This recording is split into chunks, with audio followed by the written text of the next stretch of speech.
Volta com a Oil Week. Muito obrigado a todos que nos acompanham ao vivo.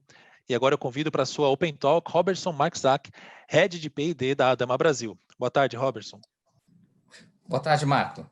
É um grande prazer estar com todos vocês aqui hoje no Open Week Digital. Eu gostaria de conversar com vocês sobre Digital Farming e a área de inovação, que é a área que eu estou dirigindo lá na Adama.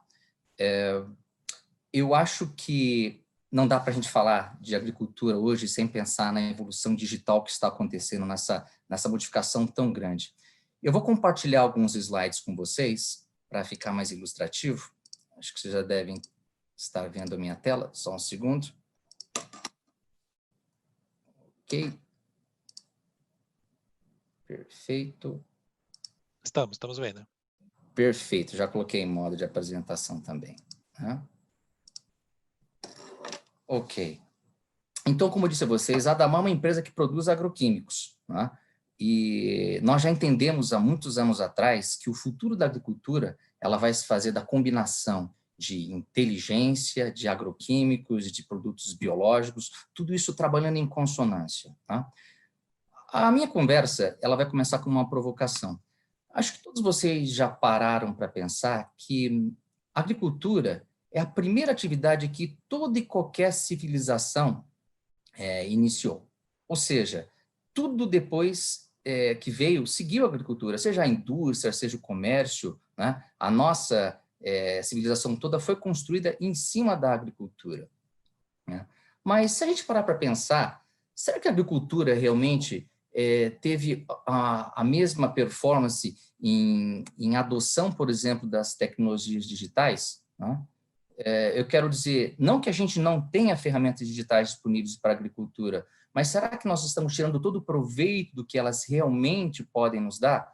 Vamos fazer uma comparação com outros segmentos, como, por exemplo, o setor bancário ou o setor de entretenimento.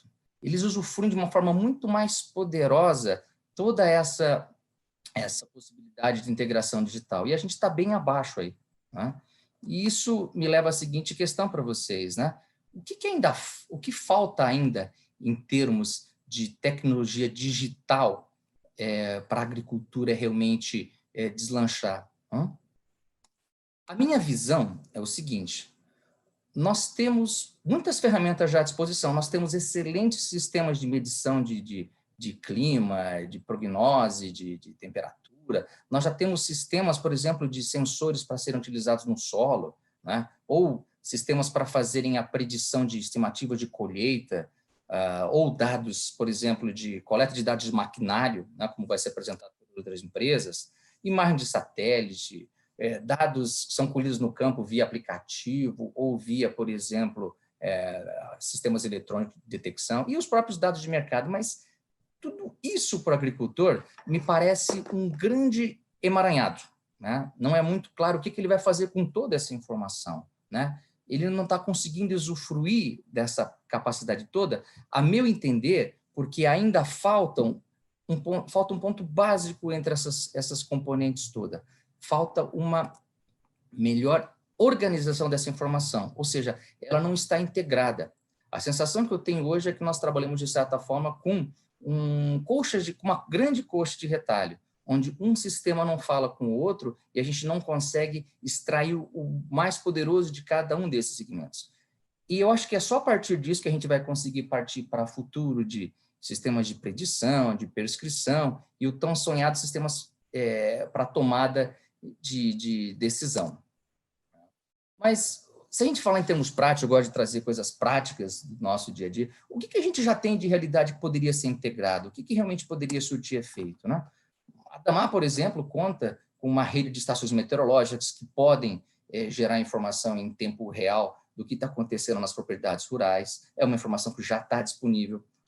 Por exemplo, você pode trabalhar com sistemas de detecção de insetos, são as chamadas armadilhas inteligentes, que trabalham com câmeras. Elas evitam que o produtor rural tenha que se deslocar até a propriedade rural, fazer o levantamento de uma armadilha se está vazia ou não, e pode ganhar muito tempo e pode otimizar a aplicação. Existe a possibilidade de integração de sensores de solo, que podem trazer informações sobre não só o que está acontecendo no solo, mas como é que a planta está se comportando, como é que um sistema de irrigação está sendo eficaz. Essas informações podem sim ser agregadas.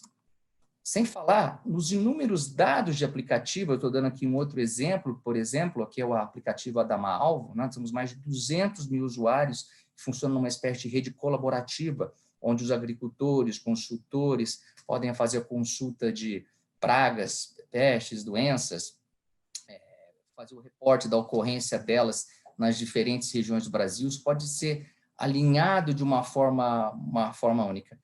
E mais um exemplo, né? Falar de imagem de satélite, também, que é um sistema que nós oferecemos.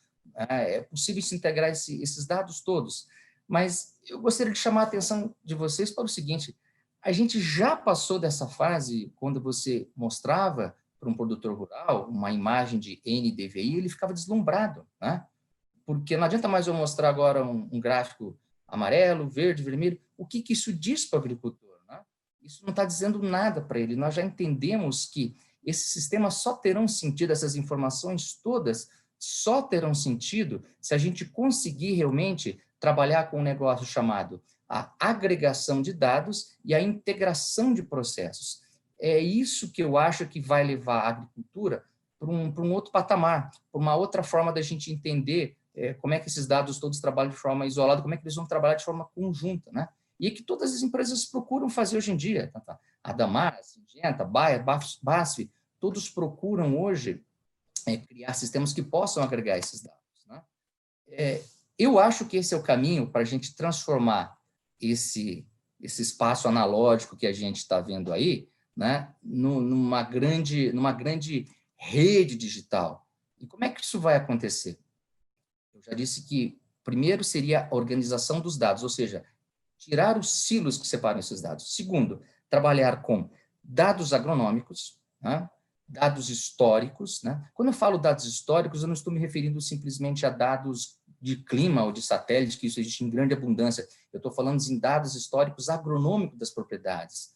Volta e meia eu estou em algum evento internacional e alguém fala: não, o Brasil é o Big Data do agro, né? Só é big, porque dado ainda não tem, ainda falta bastante. Nós temos aí um grande déficit de informação histórica, de manejo que são feitos nas plantações, etc., né? Não estou dizendo em estações de pesquisa, isso nós temos, mas dos dados realmente comerciais. E, por último, né, só depois que a gente tiver esse primeiro pilar pronto, são os dados consistentes, é que a gente vai conseguir falar em algoritmos, inteligência artificial. Muito bonito falar disso para o agricultor, só que ainda hoje não é uma realidade. Nós precisamos construir esse outro nível, a integração de dados. Só a partir disso é que a gente vai conseguir, daí, partir para o próximo passo, ou seja, trabalhar de forma consistente para criar o quê? Ferramentas de recomendação agronômica que possam realmente fazer com que o agricultor possa extrair o máximo dessas ferramentas. É só assim que eu acredito que a gente vai transformar realmente a agricultura num grande campo digital, ou seja, unindo ferramentas que façam possibilidade de tomada de decisão. Não estou falando em substituir a decisão do agrônomo, mas de dar para ele um potencial a mais para ele poder tomar as decisões, né? E assim ter ganho de produtividade, né? Legal. O futuro é esse: produtores de ferramentas de recomendação e decisão.